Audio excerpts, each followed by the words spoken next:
সুন্দর করে ঘর সংসার গোছানোর পেছনে একজন পরিশ্রমী হাউসওয়াইফই থাকে। শুভ সকাল আমার প্রিয় বন্ধুরা, তোমরা সকলে কেমন আছো? আশা করছি প্রত্যেকেই খুব ভালো আছো। তোমাদের ভালোবাসা ও আশীর্বাদে আমরাও বেশ ভালো আছি। তোমাদের সবাইকে আমার ছোট্ট পরিবারে অনেক অনেক স্বাগত। আর যে যেখান থেকে আমার এই ভিডিওটা দেখছো, প্রথমত বড়দেরকে প্রণাম জানিয়ে, ছোটদেরকে অনেক ভালোবাসা জানিয়ে, সকলকে সাথে নিয়ে আবারও আরেকটি নতুন ভিডিও শুরু করলাম।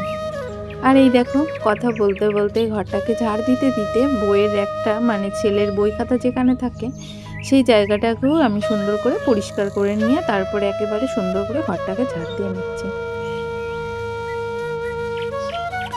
আর জানো তো, এখনও কিন্তু প্রত্যেকে ঘুমোচ্ছে, তার মধ্যে আমি উঠে কিন্তু এই যে সংসারের কাজবাজগুলো শুরু করে দিয়েছি। আর আজও বাইরে আমার কাছে বেশ ঠান্ডা লাগছে, তার জন্য সোয়েটারটা এখনও খুলিনি, গায়ে কিন্তু আমি রান্নাঘরটাকেও পরিষ্কার করে নিয়েছি, ঝাড় দিয়ে নিয়েছি। পরে একটু মোছামুছি করব, এই কাজটা করে নিই তারপরে।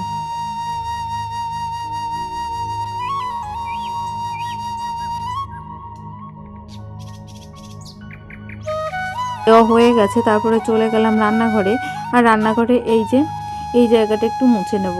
এর আগের দিন মোছা হয়নি, তাই ভাবলাম দেখতে বেশ খারাপ লাগছে জায়গাটা।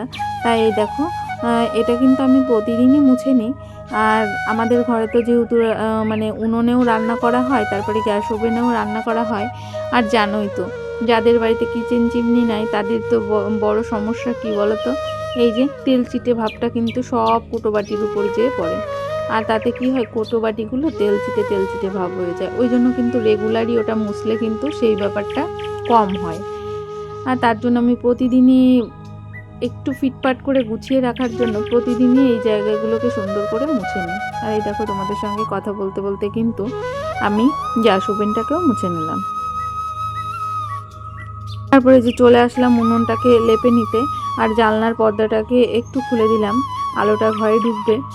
আর এই দেখো, রাতে রান্না করেছিলাম তো, তাই এই যে সকাল সকালই উনুনটাকেও লেপে নিচ্ছি। আর আজকে ভেবেছি সমস্ত কাজ বাজ সেরে একেবারে স্নানটা করে নেব, যেহেতু খুব বেলা হয়নি। এই যে তোমাদের সঙ্গে কথা বলতে বলতে উনুনটাকেও মুছে নিলাম। উনুন না প্রতিদিন না লিপলে একদমই ভালো লাগে না, ওই জন্য লেপে লেপেই রান্না করি। আর তাতে রান্না করতে ভীষণ ভালো লাগে। আর যেহেতু সকালে রান্না বান্না করতে হবে, তাই দেখো এই যে ফ্রিজ থেকে মাছটাও বাইরে বের করে নিলাম, যে বের করে নিয়ে রাখলাম মাছটাকে। তারপরে এই যে জামা কাপড়গুলো ভিজিয়ে দেবো। আর সার্ফটা না গেঞ্জিতে করে নিয়ে এসেছি, ওই কৌটায় দেখলাম একটু সার্ফ নেই, আর গরম জলেই সব কাঁথা কাপড়গুলো দিয়ে দিলাম। যেহেতু মাম্মাম আজকে রাতে টয়লেট করেছিল, ওই জন্য মাম্মামের টয়লেটের কাঁথাটা কিন্তু আমি গরম জলেই দিই। তারপরে এই যে জুতোগুলোও বের করেছি, জুতোগুলোও কাচবো বলে জুতোগুলোও কিন্তু আমি জল দিয়ে ভিজিয়ে রেখেছি, সার্ফ জল দিয়ে। এখন এই যে সমস্তটা কেচে নিচ্ছি।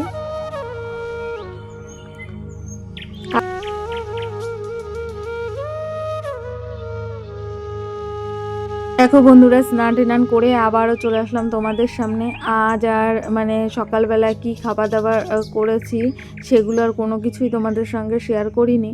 আর নিজেও আমি স্নান করে এই যে আবারও চলে আসলাম তোমাদের সামনে।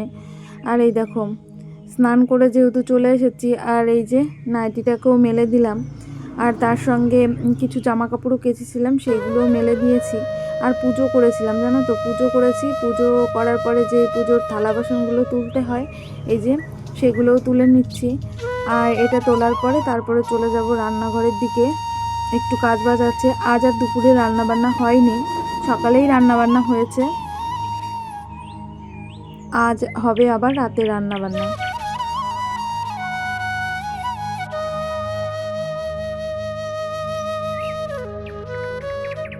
তো বন্ধুরা, আজ কিন্তু দুপুরে রান্না করিনি, কিন্তু মামামের জন্য খিচুড়ি করেছিলাম। আর যেটা ছিল সেটা কিন্তু আমরা প্রত্যেকেই খেয়েছি, আর ছেলেও খেয়েছে। আর তারপরে আমি এই কিছুটা চিনি ছিল 1 কিলো মতো, ঠিক আছে, এই চিনিটা আবার প্যাকেটেই ছিল, তা ভাবলাম আগে কৌটায় রেখে দিই। আর এই যে কিছুটা আছে, এটা বেঁধে রাখবো, তাহলে আর পোকা পিঁপড়ে ধরবে না। তারপরে যে থালা বাসনগুলো, দুপুরের যেই থালা বাসনগুলো মাজা হয়েছে, সেইগুলো আবার এই যে ঠিকঠাক করে গুছিয়ে রাখছি। আর এর মধ্যে কিন্তু মাম্মামও ঘুম থেকে উঠেছে, মাম্মামকে খাইয়ে দিলাম। তারপরে ওকে খাওয়ানোর পরে ও একটু বাইরে বসে আছে, খেলা করছে। আর আমি তারপরে বিছানাটাকেও সুন্দর করে ঝেড়ে গুছিয়ে নিলাম। এরপরে চলে যাব, এখন বিকাল তো 4টে বেজে গেছে, তাই মাম্মামকে নিয়ে একটু ঘুরতে যাব। এই দেখো মাঠের দিকে চলে আসলাম মাম্মামকে নিয়ে। আর মাম্মাম খুব মজা করছিল, এখানে অনেক কথা বলছিল, তোমরা ভিডিওটা দেখো বুঝতে পারবে। সামনের মাঠে চলে এলাম, বাড়ি কিছুতেই যাবে না দাদুর সঙ্গে। আর দেখো হেঁটে বেড়াচ্ছে। এদিকে এসো, এদিকে এসো, এদিকে এসো। কেন না? কি আমরা এখন আমরা নেই বাবা? কি কি ওখানে আরেকবার বলো একটু। আমরা কে খেয়েছিল? কে দিয়েছিল? কাকা? কে ডাকলো তোমাকে? কে ডেকেছে? কোথায় গেল রে? হারিয়ে গেছে? কে ডেকেছে? আমরা কে দিয়েছিল?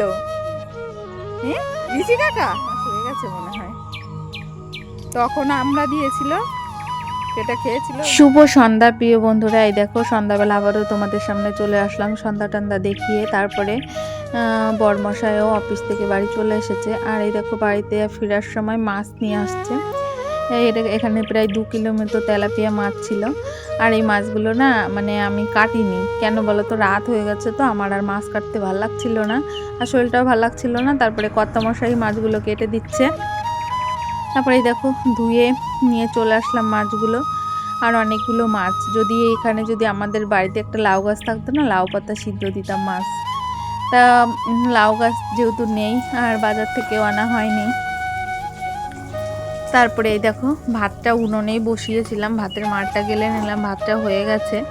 আর আজকে কর্তামশাই করবে মাছের ঝোল, তার জন্য। আর ও বললো মাছের ঝোলটা ও করবে, তাই তোমাদের সঙ্গে মাছের ঝোলটা রেসিপিটা তোমাদের সঙ্গে শেয়ার করছি। এই দেখো প্রথমে মাছগুলো লবণ হলুদ দিয়ে মাখিয়ে ভেজে নিচ্ছে।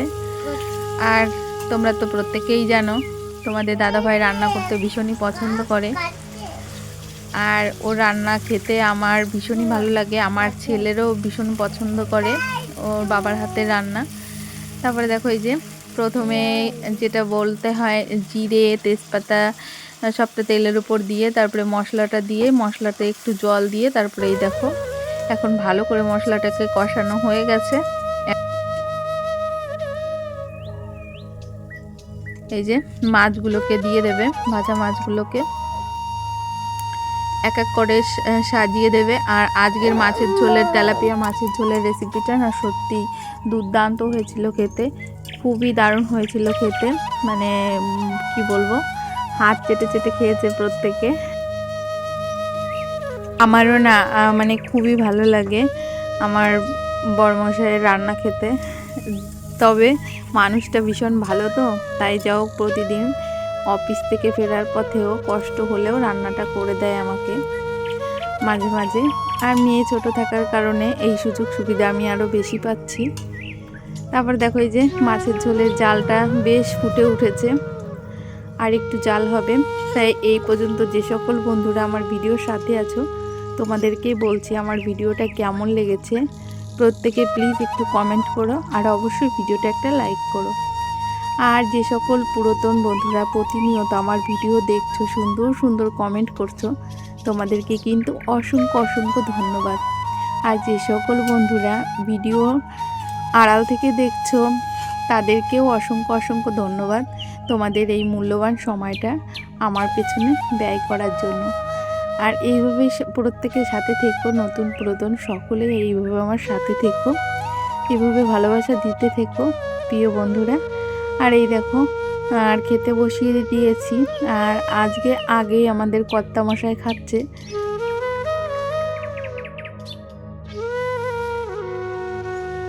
আগেই বড়বাবু খেতে বসেছে, আর ও খেয়ে একটু যাবে একটা জায়গায়, ওই জন্য ওই আগে বসেছে। আর মাছের ঝোলটা দেখতে পাচ্ছ কত সুন্দর হয়েছে, খেতে না দুর্দান্ত হয়েছিল, জিভে জল চলে আসছে ভয়েসটা দেওয়ার সময়। তাই বলছি প্রত্যেকে এইভাবে আমার সাথে থেকো, পাশে থেকো।